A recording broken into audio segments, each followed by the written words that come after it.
नमस्कार साथियों, कैसे हैं आप। आज हम बात करेंगे लेक्चर 4 के बारे में। हमने लेक्चर 3 तक कंप्लीट कर लिया है। इसके पहले हम शुरुआत किए थे इंग्लिश स्पोकन से संबंधित।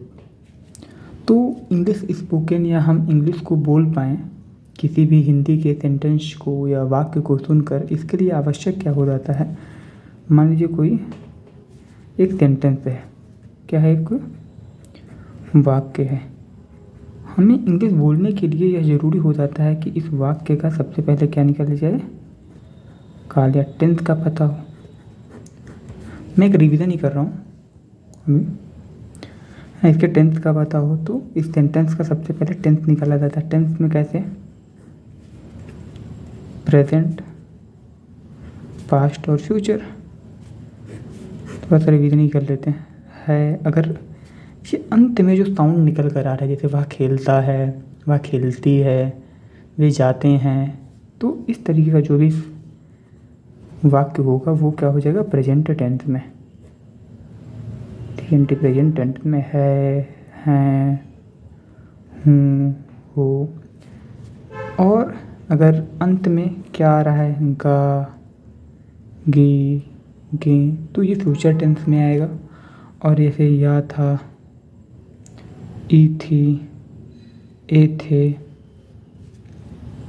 ये सारी चीज़ें अगर आ रहे हैं, या आ था, तो ये या, ई, या, आ, ए, ये सारी चीज़ें हमने टेंस को आइडेंटिफाई कर लिया। अब उसके बाद हम कहाँ आए थे, हम पास्ट इंडेफिनिट टेंस पर आए थे। देखिए, हम इसी क्रम में आगे बढ़ेंगे, जो बहुत ही ज़्यादा, देखिए, सीखने का एक क्रम होता है और उसी क्रम में हम आगे बढ़ रहे हैं। और इस तरीके से अंततः आप 1-2 महीने या हम कहें 30 से 40 लेक्चर के दौरान आप देख पाएंगे कि आपकी इंग्लिश पहले से ज़्यादा इम्प्रूव हो चुकी है, डाउट सॉल्व हो चुके हैं। इस तरीके से हम बात कर चुके थे पास्ट इंडेफिनिट के बारे में। इसमें क्या हमने फॉर्मूला क्या देखा था, हमने साउंड में क्या देखा था, या था, ई थी, ए थे, ऐसे ही सारी चीज़ें थी, है ना। और फिर या यही चीज़ें, ये अकेले अकेले था। फॉर्मूला क्या देखा था हमने, सब्जेक्ट प्लस वर्ब की सेकेंड फॉर्म प्लस ऑब्जेक्ट, ये हमने क्या देखा था, फॉर्मूला देखा था। ये किसका था, अफर्मेटिव का। अगर निगेटिव में बात आएगी तो subject plus did not plus verb की फर्स्ट फॉर्म प्लस ऑब्जेक्ट। ये हम देख चुके हैं, हम एक रिवीजन के थ्रू हम यहाँ पे बता रहे हैं। पास्ट कॉन्टिन्यूअस में हमने देखने की कोशिश किया गई थी, इसमें जो साउंड निकल कर आता है, साउंड का मतलब हो गया ये जो सेंटेंस हमारा एंड हो रहा है या जो हमारा वाक्य है वो जहाँ पे ख़त्म होता है वहाँ से किस तरीके का साउंड आता है। जैसे मैं ये कह रहा हूँ कि वह क्रिकेट खेल रहा है, तो अंत में क्या आ रहा है ना। ये तो ये प्रेजेंट किसका हो जाएगा, ये इसका हो जाएगा प्रेजेंट। लेकिन अब हम पास्ट कॉन्टिन्यूअस की बात कर रहे हैं, तो इसमें क्या क्या साउंड आता है लास्ट में, रहा था, रही थी, रहे थे, इस तरीके से। फॉर्मूला क्या बनता है, सब्जेक्ट प्लस वाज या वेयर प्लस वर्ब की first form plus ING plus object. ये किसके लगेगा, सिंगुलर के साथ, और ये किसके साथ, प्लूरल के साथ। सिंगुलर मतलब हो गया एक वचन और प्लूरल के मतलब हो गया बहुवचन। जैसे ही मतलब हो गया वह एक सिंगुलर है, तो ही के साथ वाज लग जाएगा और दे के साथ क्या लग जाएगा। हम यहाँ तक संभवतः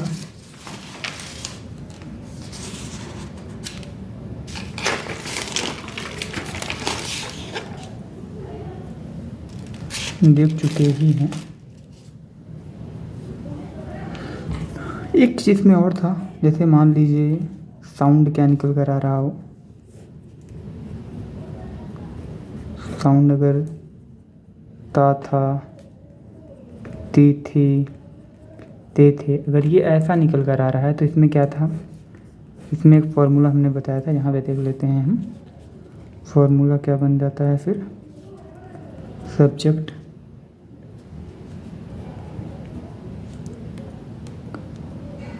plus verb, subject plus use to, subject plus used to plus verb की फर्स्ट फॉर्म। इस तरीके से हम बनाते हैं। यह किसका है, अफर्मेटिव का है।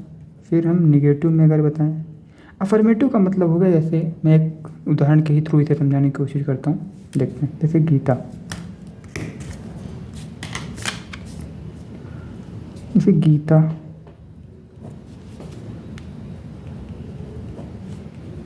खाना बनाती थी, तो यहाँ पर साउंड क्या निकल कर रहा है, ता ती थी, है ना। साउंड क्या निकल कर रहा है, तो ये किसका हो गया, प्रेजेंट सॉरी पास्ट इंडेफिनिट का क्या है, अफर्मेटिव, सकारात्मक है ना। निगेटिव में क्या होता है अभी बताते हैं। सबसे पहले इसका ट्रांसलेशन करते हैं, तो क्या हो जाएगा, गीता ये क्या है, गीता यूज्ड टू कुक, है ना। खाना बनाने को क्या बोलते हैं, कुक। फिर अगर गीता खाना नहीं बनाती थी, तो ये क्या हो गया, ये निगेटिव है ना, नहीं, नकारात्मक प्रभाव है ना इसका, या नकारात्मक भाव आ रहा है, तो इसे क्या हो जाएगा, गीता, यहाँ पे क्या लगेगा, डिड नॉट। अब यूज, यहाँ पर डी नहीं लगेगा, use to cook, cook food. इस तरीके से, इसी तरीके से आता है इंट्रोगेटिव, है ना। इंट्रोगेटिव प्रश्नवाचक जो क्वेश्चन होते हैं, या प्रश्नवाचक वाक्य जो होते हैं, जैसे क्या गीता खाना बनाती थी, तो इसको कैसे करोगे, जब ये आ जाता है तो सबसे पहले हम क्या करते हैं इसको, तो डिड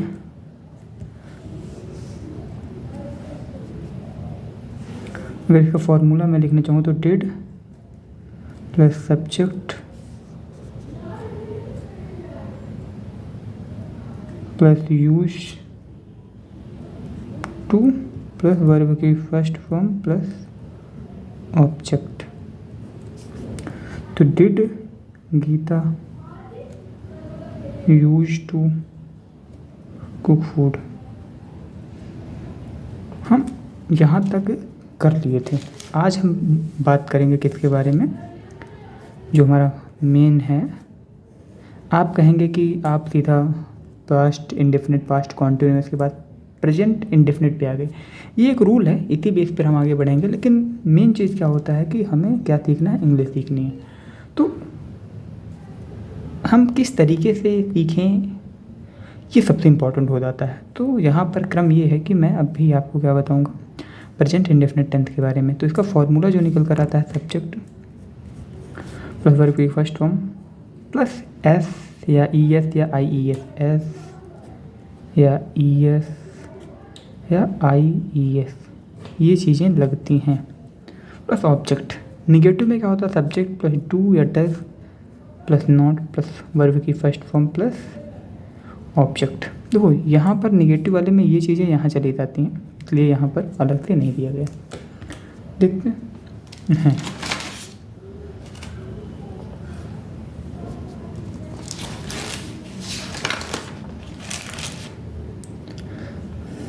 तो एक चीज़ अगर हम यहीं पे देख लें कि सबसे पहले आई ई एस कहाँ लगता है, तो देखो, यह एक उदाहरण से समझने की कोशिश करते हैं।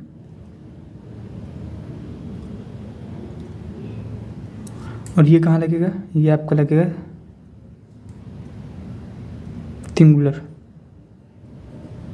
सिंगुलर के साथ, और ये किसके लगेगा? प्लूरल और आई के साथ। याद रखना हमेशा ये चीज़ें। लेकिन जब यही आई, वो यहाँ पर प्लूरल के साथ आई को लिया जा रहा है, यही जब पास्ट में जाता है तो इसे सिंगुलर के साथ लेने लगते हैं।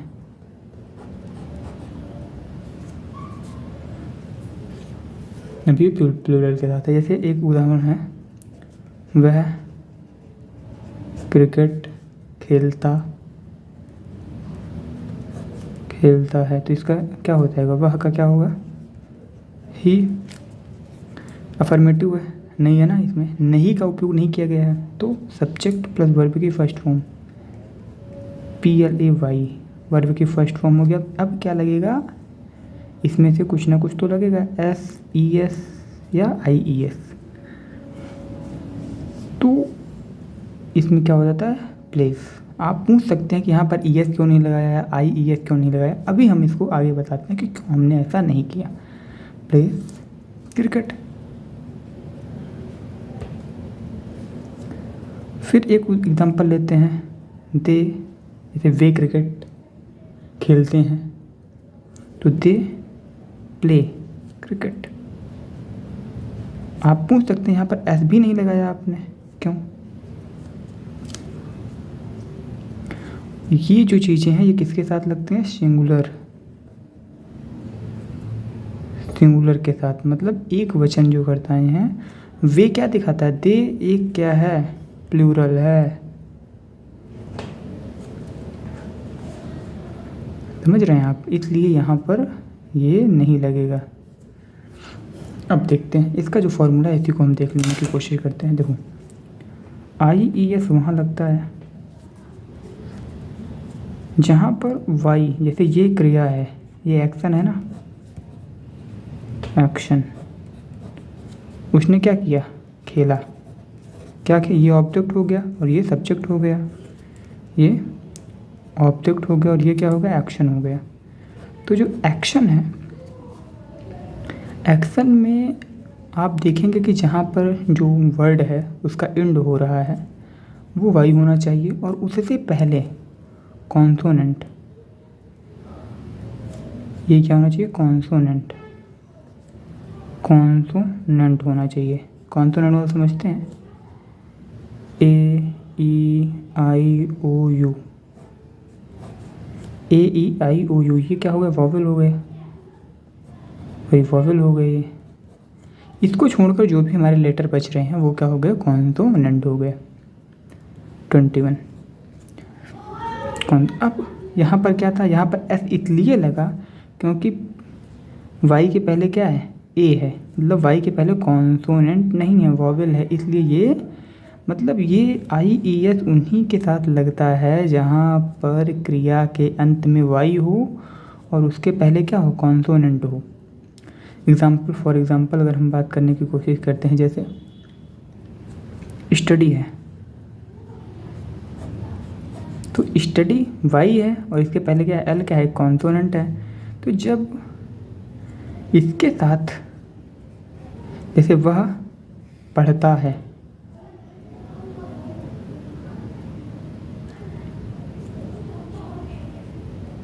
से ही वह पढ़ता है, तो ये क्या होगा? ही पढ़ना का क्या होता है? स्टडी।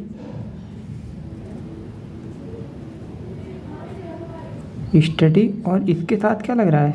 ऐसे। अब यहाँ पर देखो, वाई है, वाई के पहले कॉन्सोनेंट है, तो ये क्या हो जाएगा? ये हट के स्टडी, ही स्टडी, वह पढ़ता है। यहाँ पे ये लग जाएगा। अगर यहाँ पर देखो, यहाँ पर क्यों यस लगा? क्योंकि वाई के पहले वॉवेल था। अगर कॉन्सोनेंट होता तो यहाँ पर IES लग जाता। उसके बाद ES का क्या कॉन्सेप्ट है?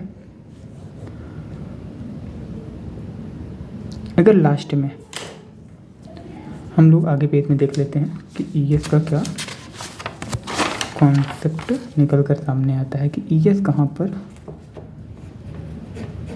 ईएस का उपयोग कैसे किया जाता है। देखिए ओ हो गया, जैसे S C H S H X O और जेड, ये जो 6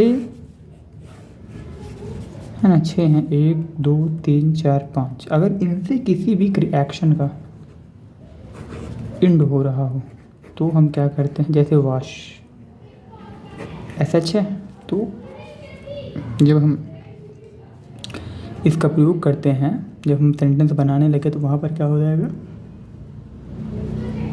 प्रोसेस, है ना, इस तरीके से। जैसे मैच, तो ये क्या होगा, मैचेस हो जाएगा, है ना। इस तरीके से हम यहाँ पर देखेंगे। मैं आशा करता हूँ। और हाँ, एक चीज़ और बच रहा है, तीसरा एस कहाँ लगेगा, जो इसके अलावा जो मैंने इसमें रूल बताया और जो इसमें रूल बताया, इन दोनों के अलावा जो भी एक्शन आता है, उसके जो भी है ना क्रिया होती है, वर्ब आता है, उसमें क्या करते हैं कि हम अन्य जो भी बच रहे हैं उनके साथ हम क्या लगाते हैं, अंत, जैसे प्लेस। अब प्ले क्या था, ना तो इसके साथ आ रहा था और ना ही इसके साथ आ रहा था, ना तो ये वाला रूल फॉलो हो रहा था प्ले पर और ना ही ये वाला, तो अब बच गया प्ले, तो इसके साथ क्या लग गया, प्लेस। मैं आशा करता हूँ आप लोगों को समझ में आ गया होगा। हम आगे मिलेंगे इसी तरीके में, तब तक के लिए धन्यवाद साथियों।